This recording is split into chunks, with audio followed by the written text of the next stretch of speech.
Alright, so today I've got a semi-mitigated disaster going on with one of my Kohler toilets that I changed out the internals a while back.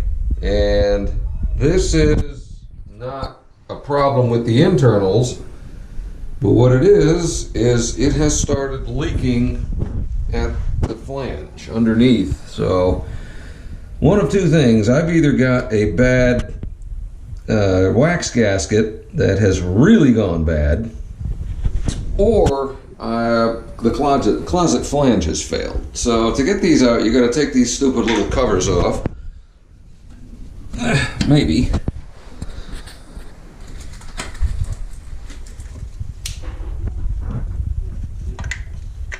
There we go. And as you can see on this side, we've got a standard nut, but on this side, it's a socket head cap screw. And that is because when I got this house, this closet flange was broken, and I basically in order to get an attachment in there, because it's in the concrete, I set a ramset redhead in the concrete, and I'm using that as the anchor point, which is why there's a stainless bolt on this side rather than a nut and the stud that goes off the closet flange.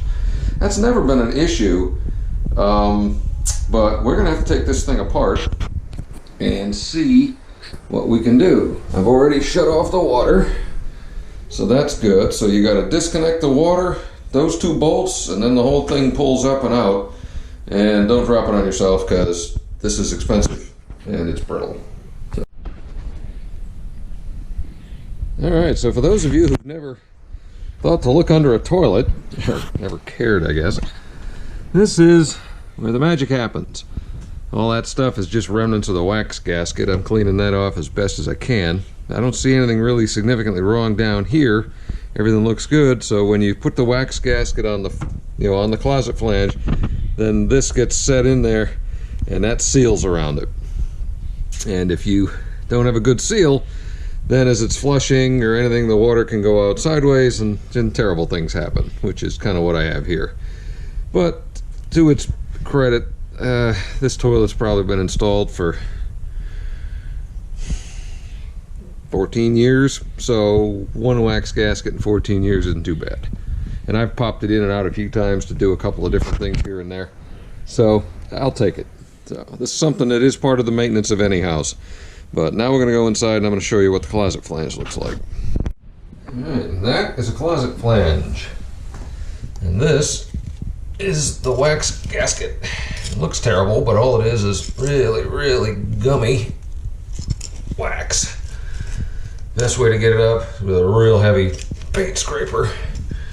And you can see that bolt move because it is the original and correctly attached. And there we go. That's still attached to the closet flange correctly. But this side, you can see where my closet flange had cracked because they didn't install it necessarily correctly. It's actually installed too high off the concrete. This should be recessed a little more. And that is what we've got going on here. So I think everything is going to be okay. I'm going to finish cleaning this up a little bit. My red head is still there. That's still good. Nothing else is tragic other than this disastrous mess. So we're going to finish cleaning this up, and we're going to make a quick run to the home despot, pick up a new one, and go from there.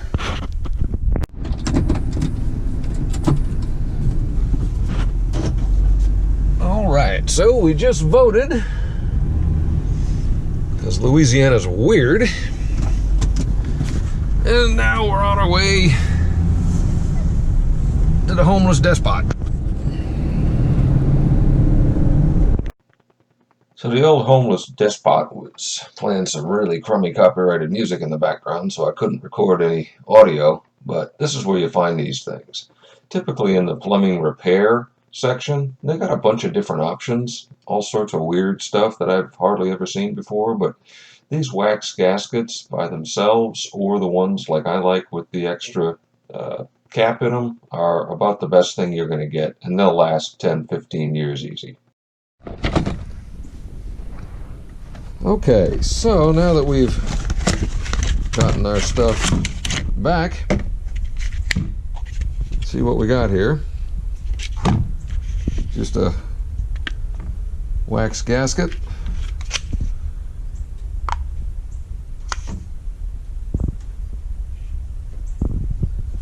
And it goes on.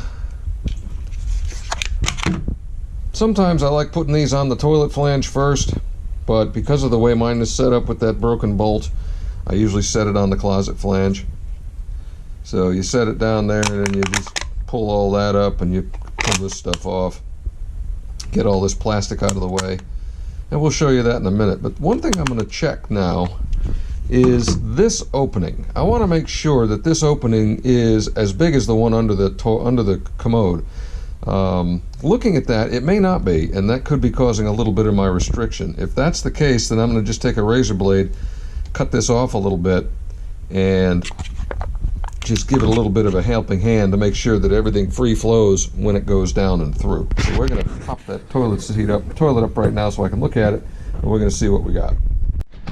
Okay, so the discharge total width is 3 inch. The opening is about 2.5, and this opening is just right at about 2.5. So if there's any gap in there, it could have a little annulus to get some stuff stuck in. So I'm going to trim this back a little bit just to open that up, and then make sure that everything's going to be able to perfectly free flow when it makes its way through. All right, so she's trimmed off. That plastic's thicker than I thought, which is kind of interesting. But what we're going to go do now is install this on the closet flange, and then get it all ready to bring the unit in and get it set. Really isn't too much to this other than getting that on there and centering it. So we're going to pull that plastic wrap off, and for that I need a couple of hands. 1 second.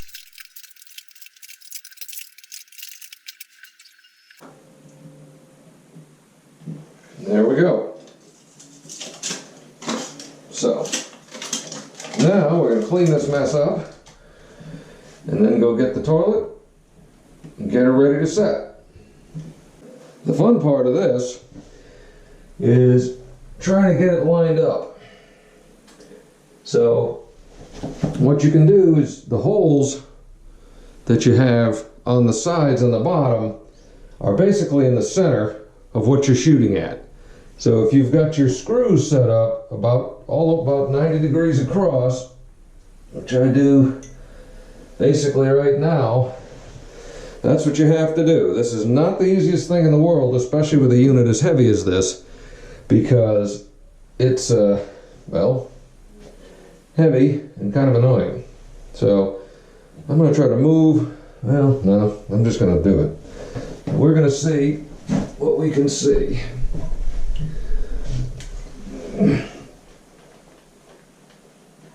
There.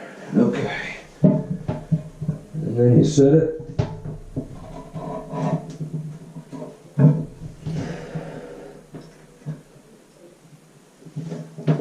Got your hole, got your screw coming up through the hole. Just what you want. And now you want to put some weight on it to seat that ring.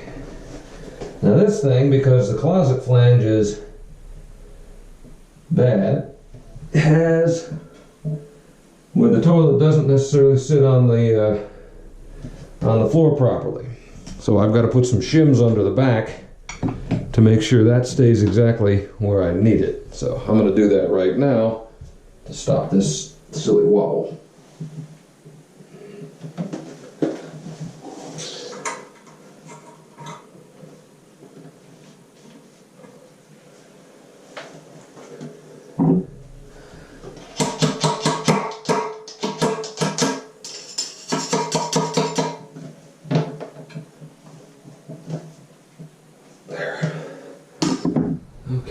Now we can put the retaining screws back on it.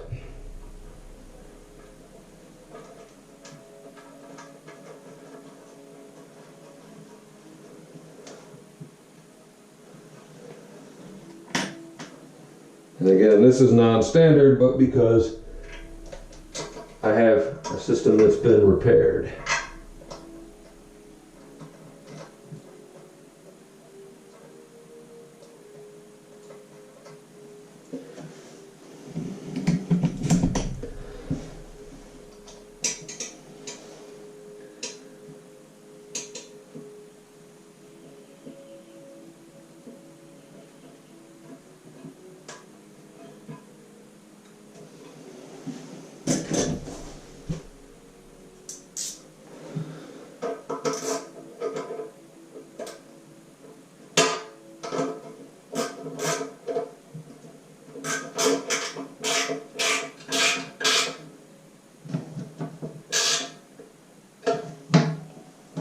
Now you don't want to tighten them down too much because you can crack the porcelain, but they do need to be tight enough to hold it in place. And there it is. So next step,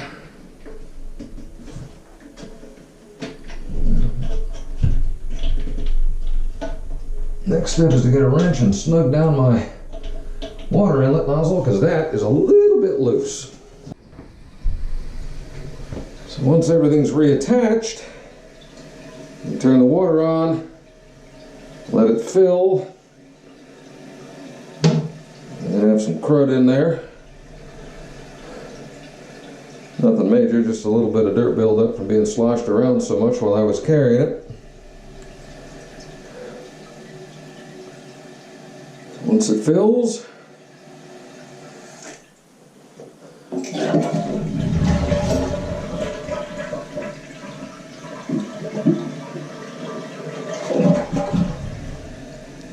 looks good, it sounds good, no more water on the floor. Do it one more time, put your covers back on.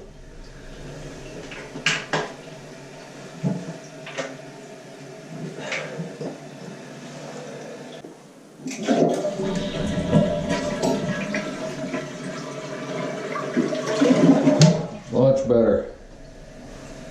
All right, we're back in business, literally. So, if you see any of the tools that I used in today's episode, they're going to be available on my Amazon affiliate shop, which is going to be tagged in the description of this video. And hope this was helpful. This is basically how you would go about changing the wax seal on pretty much any modern toilet for the most part, plus or minus a few things, maybe depending on what unit you have. But that's what seals your plumbing. If you start having a leak underneath, don't caulk around it. The problem's with the wax seal like I just had. So get under there, get the seal changed, get it bolted back down, make sure it doesn't rock, shim it if you need to, and that's it. Talk to y'all later.